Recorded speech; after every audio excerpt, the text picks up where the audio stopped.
What's going on, guys? This is Ryan with the RK Outpost, and I'm about 12 hours away from going to see Birds of Prey and the Fantabulous Emancipation of one Harley Quinn.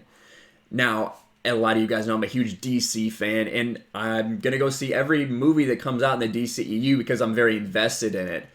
Even if I don't necessarily know what the outcome is going to be. And that's basically for every movie you go to, right? You're not quite sure what it's going to be until you actually see it.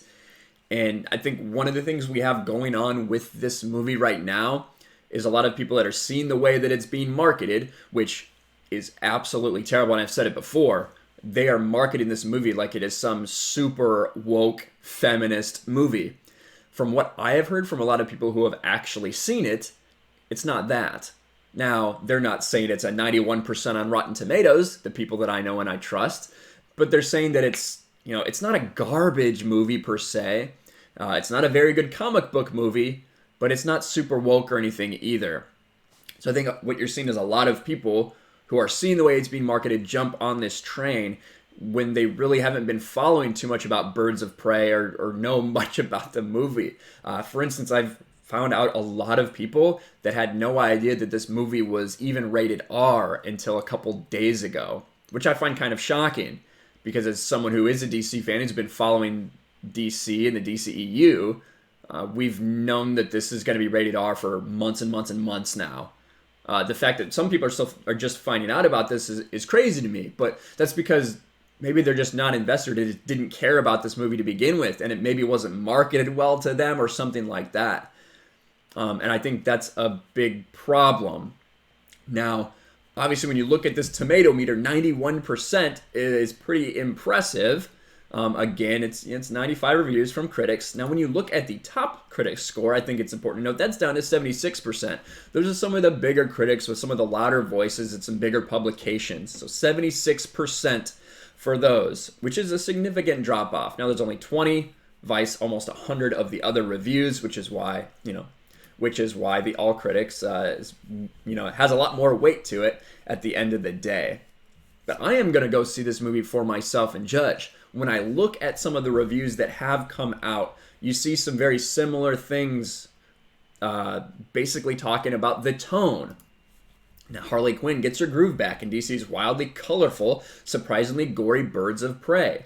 Colorful, really pointing out that it's colorful. It has this whole tone to it. It has a feel to it, which unfortunately I think is what they're going for instead of maybe story and maybe trying to get the hardcore comic book fans invested. Again, here, Birds of Prey marketing strikes more colorful chord than Suicide Squad. Again, this tone that they're trying to get. Now, you also have some outliers like this. Now, this person is a top critic. Review, movies don't get any worse than Birds of Prey. This is the bottom. And I'm not going to go through and read this whole thing because I'm going to do my review for myself. But this, I think, is really where one of the problems lie, and he's talking about the tone. And his opinion of this movie is basically the fact that all these things don't really matter. The character decisions, there's not really a whole lot of character building or world building or anything like that. It's all just about this tone that they're trying to set. And I ask again, who are you marketing this movie towards? When you look at these characters and you hear kind of how they're described, you're not marketing this towards comic book fans. These people don't say Birds of Prey. I don't know why Harley Quinn would be with the Birds of Prey. But it's clear that this movie is not made for comic book fans. If you're trying to get this colorful tone, are you trying to market it to a slightly younger audience? Possibly, maybe. But then another problem that you have is the fact that you tried specifically to make this less male gazy, so you're losing a lot of the male audience you could have got. With it being rated R, you're losing a lot of the younger audience that you could have had.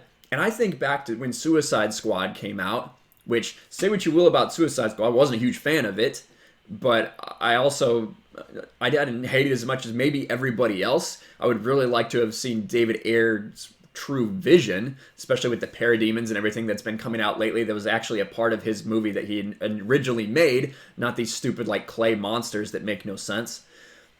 But when you look back to the the reaction to that movie, and everybody at Halloween, so many girls were dressed as Harley Quinn after that movie, even though it was, maybe you could even say it was a terrible movie, and it kind of was the way that they put it together. Harley Quinn resonated with people. Everybody wanted to be Harley Quinn for Halloween. You're not going to get that with this movie, in my opinion, at least from the younger generation, because it's rated R. They're not going to be able to go see it. So I think that in the production, in the marketing for this movie, in the tone that they are trying to set, they have maybe made the biggest mistake.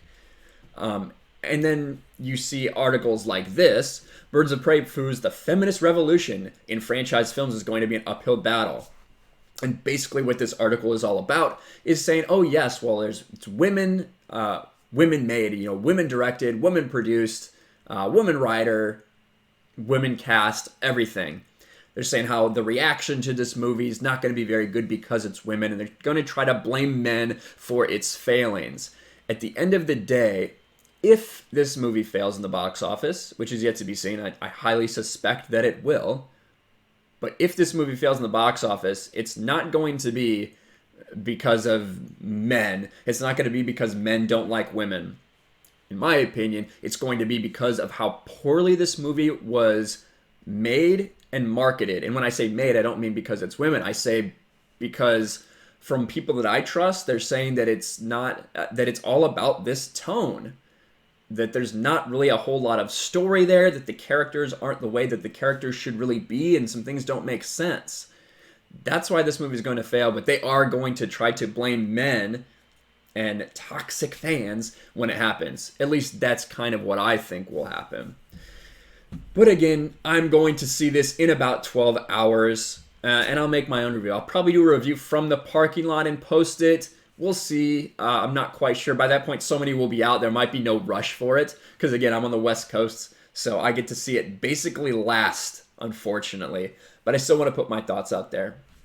And I've had some people say, why would you give money to this? This is like going to see Rise of Skywalker. And all I can say to you is that it's literally nothing like that.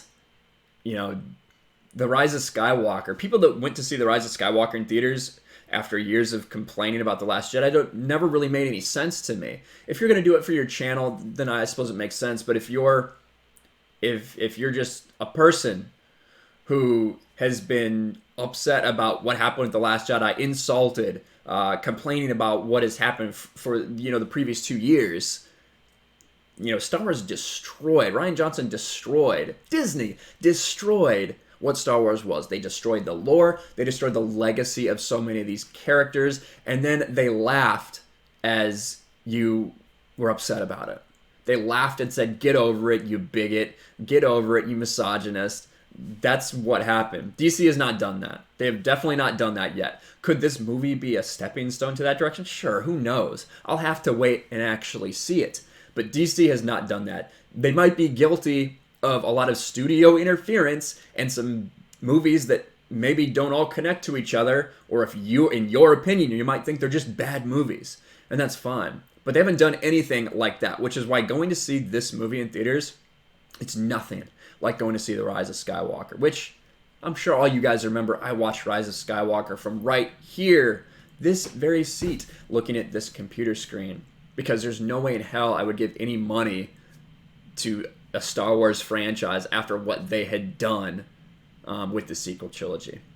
But that's just kind of my thoughts. I don't know if I'm really looking forward to going to see this movie, but I'm looking forward to finally being able to know whether we've been right, whether all this marketing has been on point, or whether it's just a catastrophic failure when in terms of the tone that Warner Brothers is trying to give us. Let me know what you think about all this in the comments below. Are you going to see Birds of Prey? I am, and there's basically no one at my theater, so it doesn't really bode well for it in the box office. But let me know in the comments below. Make sure you smash the like button, subscribe to the channel, ring the bell for notifications, share this video out there, and I'll talk to you later. Thanks for watching, everyone, and a huge shout out to my patrons. I appreciate you guys so much. Want to follow me on Twitter or Instagram? Check out the description below. You'll find links to my P.O. box and my Patreon as well. And I'll talk to you guys later.